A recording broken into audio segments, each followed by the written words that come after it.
नमस्कार प्रिय विद्यार्थियों। आज की वीडियो के माध्यम से हम लोग चर्चा करेंगे हिंदी के सेकंड क्लास के बारे में, यानी कि चैप्टर नंबर 2 के बारे में, अध्याय संख्या 2 के बारे में चर्चा करेंगे। हिंदी साहित्य आपका सब्जेक्ट है जिसमें आपको हिंदी अनुवाद पढ़ना पड़ता है जब आप बीए के चौथे सेमेस्टर में, यानी कि बीए चतुर्थ सेमेस्टर में होते हैं। बीए द्वितीय वर्ष चतुर्थ सेमेस्टर यानी BA second year fourth semester में आपको हिंदी में हिंदी अनुवाद के बारे में पढ़ना होता है। जैसा कि इससे पहले मैंने सिलेबस डिस्कशन किया था तो उसमें मैंने आपको विस्तार से बताया था कि कौन कौन से चैप्टर्स कैसे कैसे पढ़ने हैं, कैसे कैसे समझने हैं। इसी श्रृंखला में बेटा चैप्टर 1 आपका हो चुका है। चैप्टर 1 में हम लोगों ने अनुवाद के अर्थ, अनुवाद की परिभाषा, अनुवाद का स्वरूप, अनुवाद का महत्व, विशेषताएं सब कुछ आपको बता दिया। सेकंड चैप्टर में हम लोग चर्चा करेंगे यूनिट नंबर 1 का जो दूसरा चैप्टर है, जिसमें आपको पढ़ना है अनुवाद का स्वरूप कैसा है और प्रतीक विज्ञान की क्या भूमिका है। इसके बारे में पूरा विस्तार से हम चर्चा करने का प्रयास करेंगे। ये बहुत ही इंपॉर्टेंट टॉपिक होने वाला है। इसके बाद में हम यूनिट मतलब की इकाई नंबर जो है, मतलब जो भी आपका चैप्टर्स और होगा आगे, चैप्टर नंबर 3, 4, 5 ऐसे हम चर्चा करने का प्रयास करेंगे। सभी विश्वविद्यालयों के लिए यही है। ऑब्जेक्टिव परीक्षा होगी तो भी ये लेक्चर महत्वपूर्ण है, लिखित होगी तो भी, ठीक है। तो बिल्कुल आपको घबराने की जरूरत नहीं है। बहुत ही बारीकी के साथ चीज़ों को आपको बताने का प्रयास रहेगा। क्वेश्चंस कुछ इस प्रकार से आपका दीर्घ उत्तरीय में आएगा, लेकिन यहाँ से आते लघु उत्तरीय में और लघु उत्तरीय या फिर तमाम क्वेश्चंस आपके दीर्घ उत्तरीय, ये सब आपका यहाँ पर कवर होते हैं। ऑब्जेक्टिव की तैयारी बेहतर हो जाएगी। ऑब्जेक्टिव को लेकर के इकाई नंबर 1 के जितने भी क्वेश्चंस आपके बनेंगे सब आपको मैं करवा दूंगा, तो बिल्कुल घबराए ना, ठीक है। अनुवाद देखिए, प्रश्न आपका क्या है, अनुवाद के स्वरूप से आप क्या समझते हैं, प्रतीक विज्ञान की संकल्पना स्पष्ट कीजिए। तो ये दोनों चैप्टर आपका यहाँ पर मतलब कि ये आपका जो दूसरे चैप्टर में हम चर्चा करेंगे। अनुवाद का स्वरूप क्या है, देखिए अनुवाद के स्वरूप को समझने के लिए अनुवाद को प्रायः 2 संदर्भों में लिया जाता है। पहला व्यापक संदर्भ में। व्यापक माने होता है एक बड़े संदर्भ में, एक बड़े परिप्रेक्ष्य में कि अनुवाद की भूमिका, अनुवाद का विषय क्षेत्र बड़ा है। दूसरा सीमित संदर्भ में यानी छोटे संदर्भ में, ठीक है। दोनों संदर्भ में चर्चा करने का प्रयास करते हैं।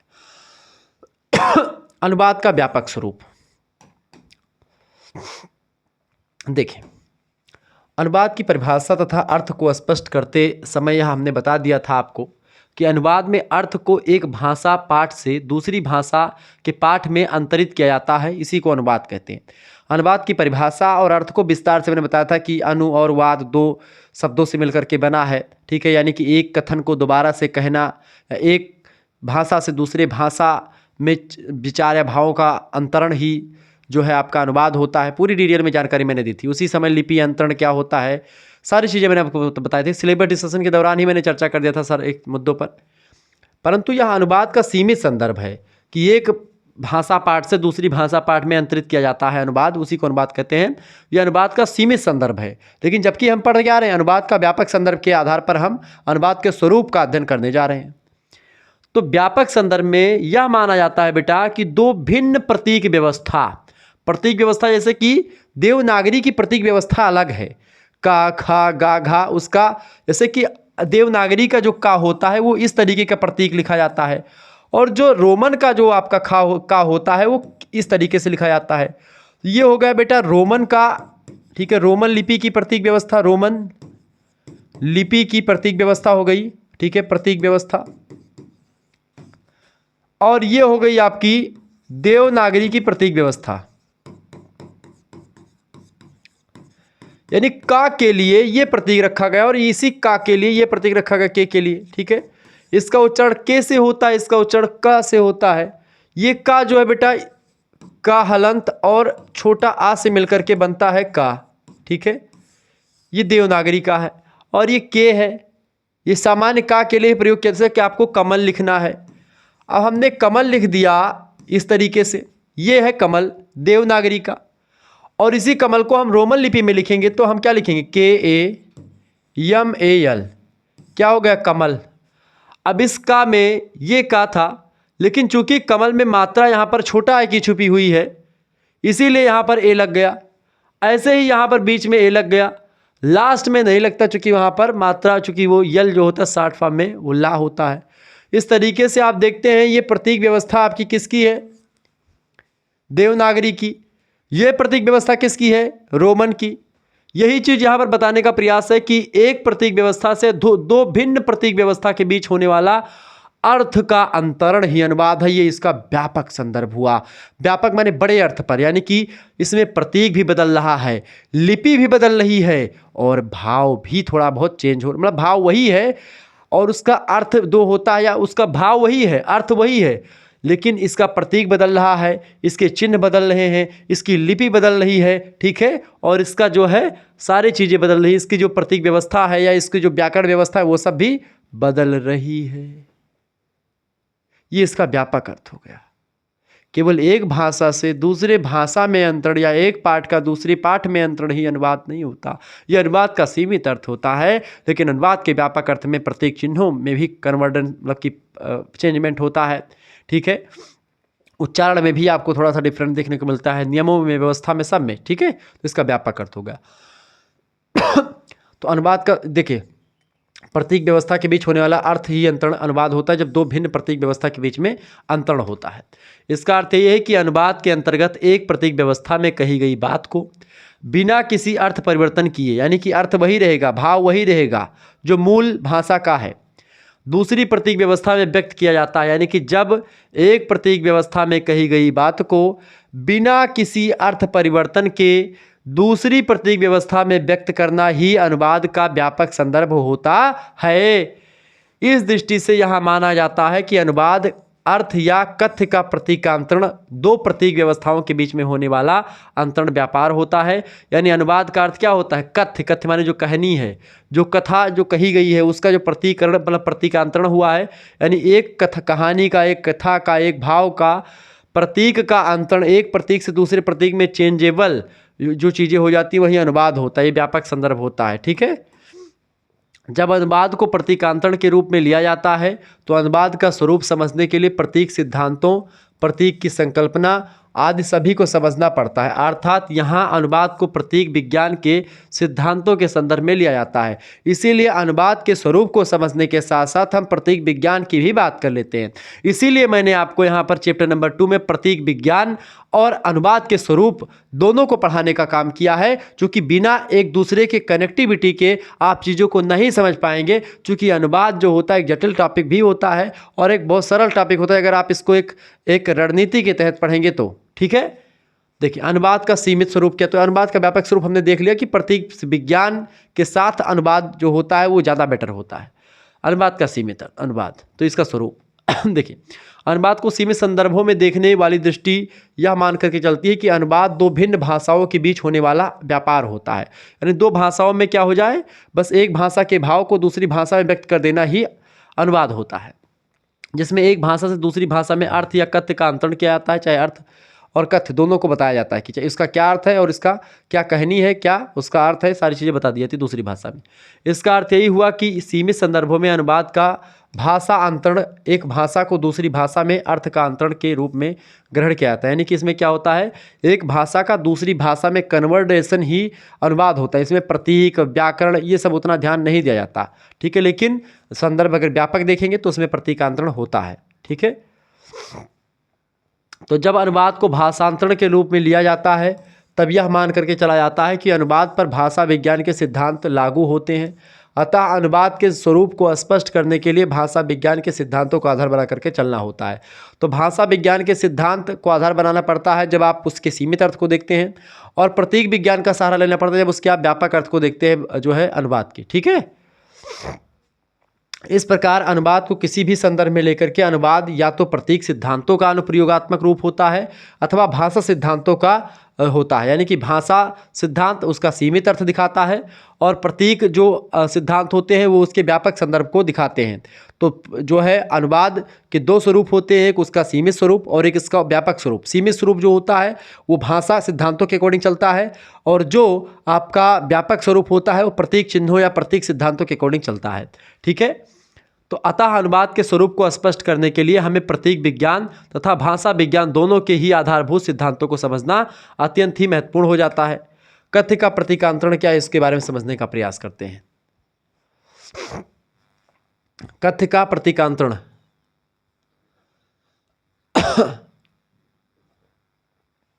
देखिए, कथ्य का प्रतीकांतरण अनुवाद का स्वरूप यह संकल्पना लेकर के चलता है कि अनुवाद वह प्रक्रिया है जिसमें अर्थ का अंतरण दो प्रतीक व्यवस्थाओं के बीच में किया जाता है, इसलिए इसे प्रतीकांतरण कहते हैं या प्रतीकांतरण की संज्ञा दी जाती है। और इसके स्वरूप को समझने के लिए हमें प्रतीक विज्ञान के सिद्धांतों का सहारा लेना पड़ता है कि एक प्रतीक किस सिद्धांतों या किस विचारधाराओं के आधार पर दूसरे प्रतीक चिन्ह में कन्वर्ट होगा।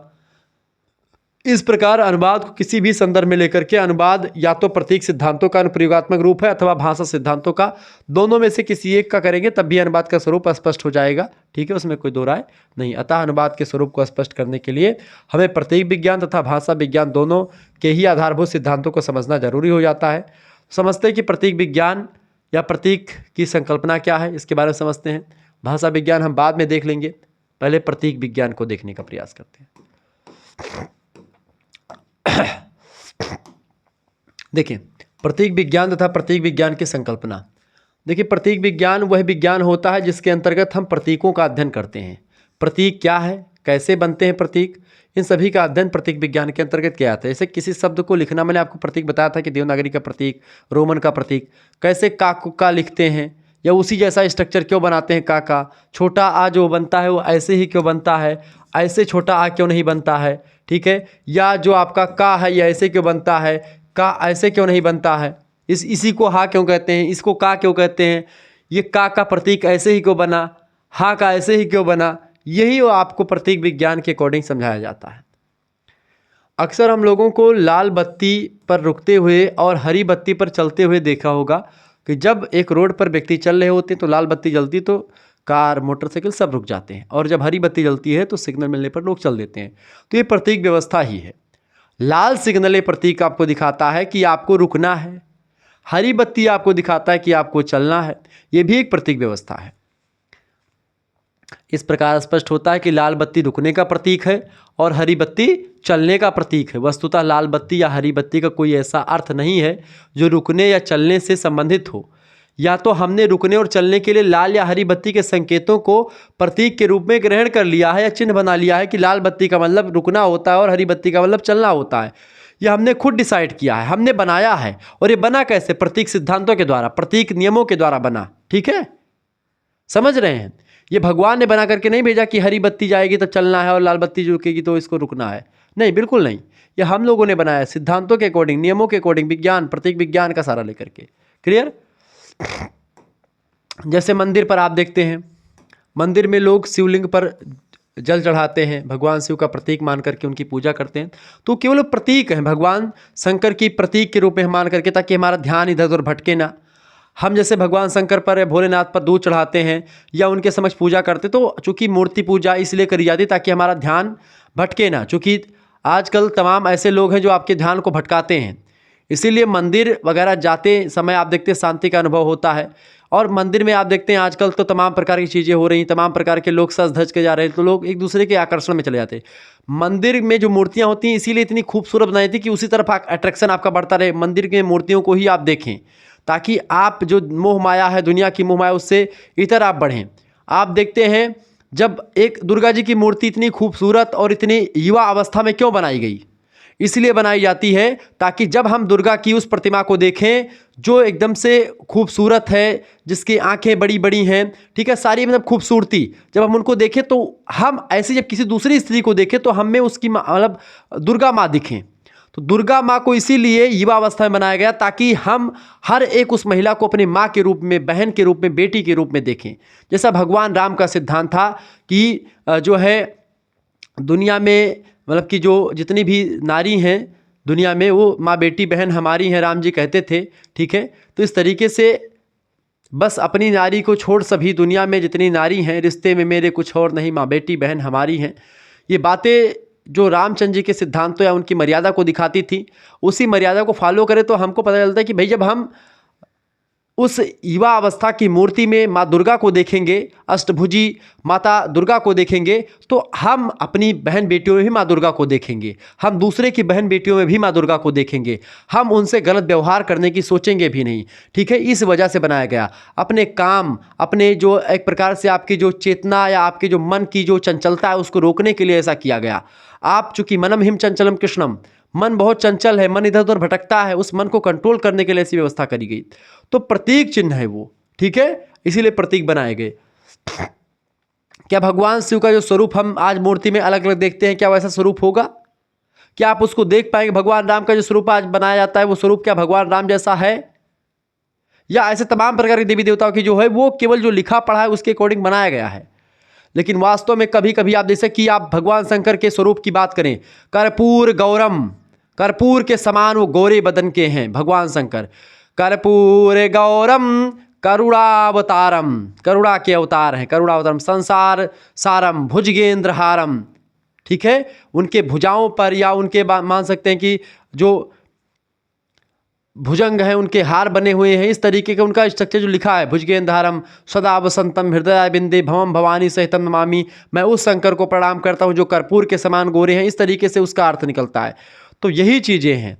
तो प्रतीक उसको बनाया जाता है कि भाई ये प्रतीक इसका हो सकता है, ये प्रतीक उसका हो सकता है, लेकिन भगवान के मामलों में भी आप देखते हैं यही चीज़ें हैं। भगवान शिव का प्रतीक मान करके उसकी पूजा करते हैं। शिवलिंग स्वयं में भगवान शिव तो हैं नहीं, वह तो एक पत्थर का टुकड़ा है, लेकिन जब उसमें प्राण प्रतिष्ठा कर दी जाती है तो उसको हम भगवान शंकर मान करके ही पूजा करते हैं, हम मानते हैं, हम उसको प्रतीक रूप में मानते हैं कि वो भगवान भोलेनाथ हैं, और उन पर हम घृत दूध मगध शर्करा तमाम प्रकार के स्नान, केसर कुमकुम चंदन से स्नान, रोली से स्नान करवाते हैं, ठीक है। उन पर बेलपत्री और तमाम प्रकार की जो है चीज़ें चढ़ाते हैं, लेकिन भक्तों ने उन्हें भगवान शिव का प्रतीक मान लिया है। जो लोग नास्तिक हैं उनके लिए तो हमेशा ही पत्थर का टुकड़ा ही है वो। प्रतीक को समझने के लिए एक अन्य उदाहरण अगर और ले सकते हैं तो चित्र में बना हुआ घोड़ा वास्तव में घोड़ा जानवर नहीं है, बल्कि उसका चित्रात्मक प्रतीक है, ठीक है।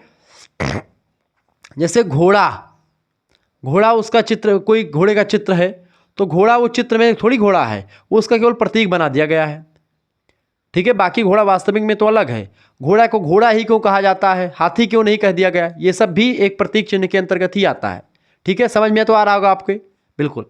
चले, इसी तरह से बेटा भाषा में भी जितने शब्द प्रयुक्त होते हैं वे सब प्रतीकात्मक होते हैं या प्रतीक होते हैं। उदाहरण के लिए जैसे कुर्सी, मेज, कलम, दवात, आम, अमरूद, मकान, छत आदि सभी शब्द किसी न किसी वस्तु को व्यक्त करते हैं। जैसे कुर्सी से आपका तात्पर्य हुआ कि कुर्सी इसका बैठने के लिए होगी, तो कुर्सी ही उसको क्यों कहेंगे, उसको तख्ता क्यों नहीं कहेंगे, उसको टीवी क्यों नहीं कह देते, कुर्सी को कुर्सी ही क्यों कहते हैं। ये प्रतीक विज्ञान बताता है कुर्सी को कुर्सी क्यों कहा गया, ठीक है।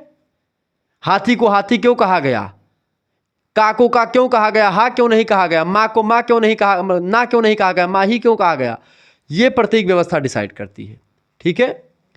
कलम शब्द लिखने की वस्तु का प्रतीक है, कुर्सी शब्द बैठने की वस्तु का है, परंतु यहाँ लाल और हरी बत्ती रंग का प्रतीक उदाहरण है। शिवलिंग भगवान शिव के प्रतीक तथा घोड़े का चित्र चित्रात्मक प्रतीक है। इस तरीके से प्रतीक कई प्रकार के होते हैं, ठीक है। वहाँ कुर्सी, कलम, दवात आदि शब्द ऐसे भाषिक प्रतीक हैं जो विभिन्न ध्वनियों खास करके स्वर तथा व्यंजन के संयोग से बनते हैं। ऐसे आप देखते हैं इसमें कलम में स्वर और व्यंजन दोनों हैं, ठीक है। कुर्सी में स्वर और व्यंजन दोनों मिलकर के तब बनते हैं, तो ध्वन्यात्मक प्रतीक इनको कहते हैं। इसीलिए भाषा को ध्वनि प्रतीक कहा जाता है। भाषा प्रतीकों को ध्वनि प्रतीक भी कहते हैं, क्योंकि भाषा जो है भाषा की सबसे छोटी इकाई ध्वनि होती है, और भाषा ध्वनि प्रतीक चिन्हों की व्यवस्था ही होती है, ठीक है।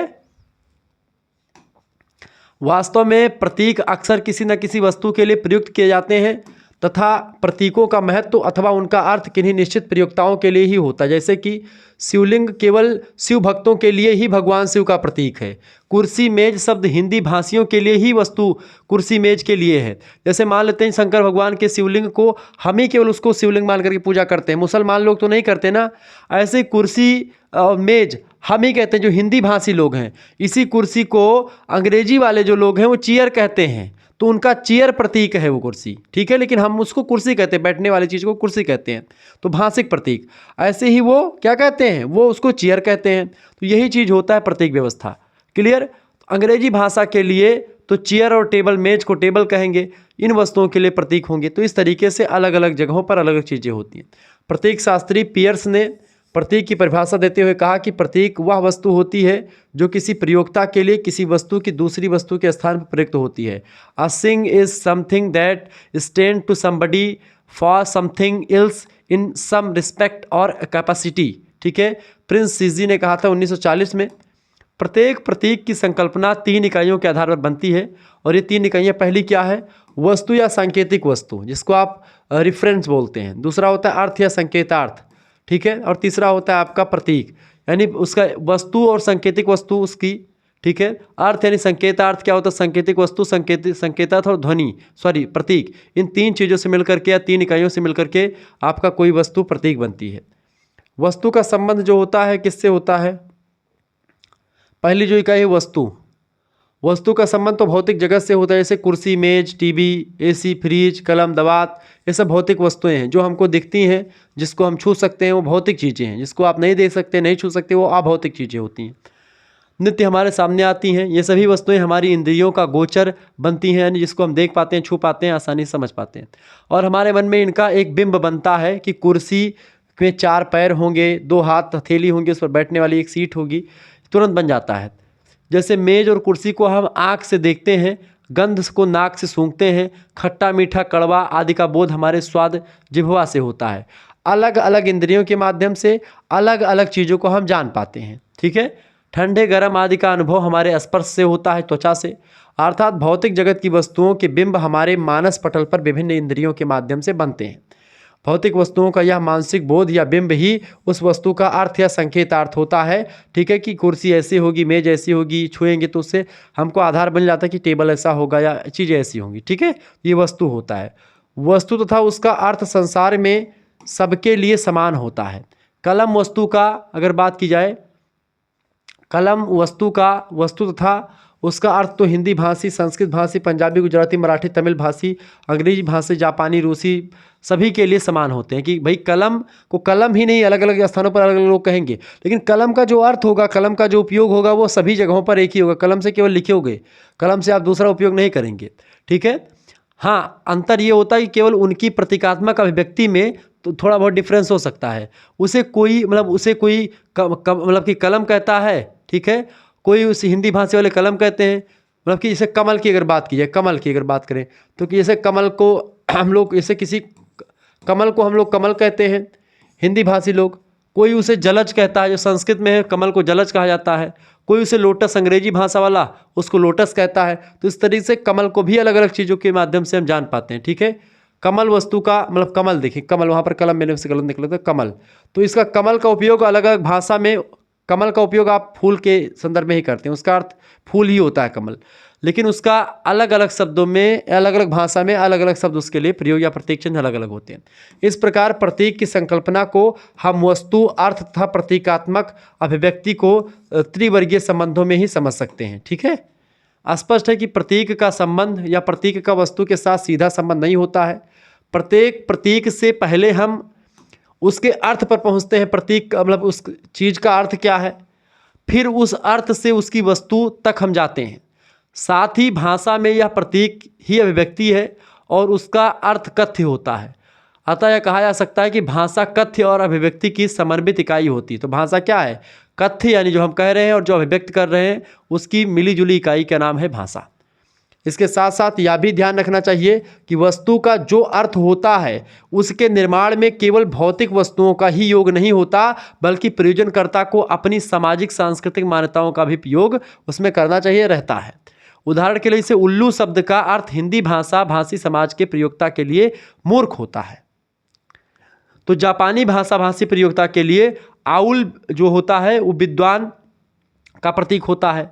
इसी तरह गाय शब्द का शब्द यदि किसी स्त्री के लिए प्रयुक्त होता है तो हिंदी भाषी सभी प्रयोगकर्ता उसका अर्थ सीधी और सरल महिला के लिए लगाते कि भाई एकदम महिला गऊ है, गऊ माने एकदम सीधी सादी है। अगर इसी चीज़ को अंग्रेजी में देखेंगे तो अंग्रेजी भाषा भाषी प्रयोक्ता काऊ शब्द को मूर्ख महिला के अर्थ में ग्रहण करता है। यानी कि अलग अलग शब्द के अलग अलग अर्थ हो सकते हैं, अलग अलग। जैसे कि हमने देखा कि काऊ का मतलब होता है अंग्रेजी में गाय, ठीक है, और अगर गाय को काऊ हिंदी में ठीक है गाय कहते हैं और अंग्रेजी में काऊ कहते हैं, लेकिन काऊ की अगर बात करें तो काऊ का मतलब मूर्ख महिला भी, मूर्ख महिला से तात्पर्य लगा जैसे कि कहते गाय है, तो अपने यहाँ पर गाय है कोई महिला की एकदम गऊ है, गऊ माने कि बहुत सीधी सादी होगी, सरल होगी, ठीक है। लेकिन जब काऊ की बात करते हैं तो मूर्ख महिला से तात्पर्य लगाया जाता है जो है इंग्लैंड वगैरह में, ठीक है, अंग्रेजी भाषा में।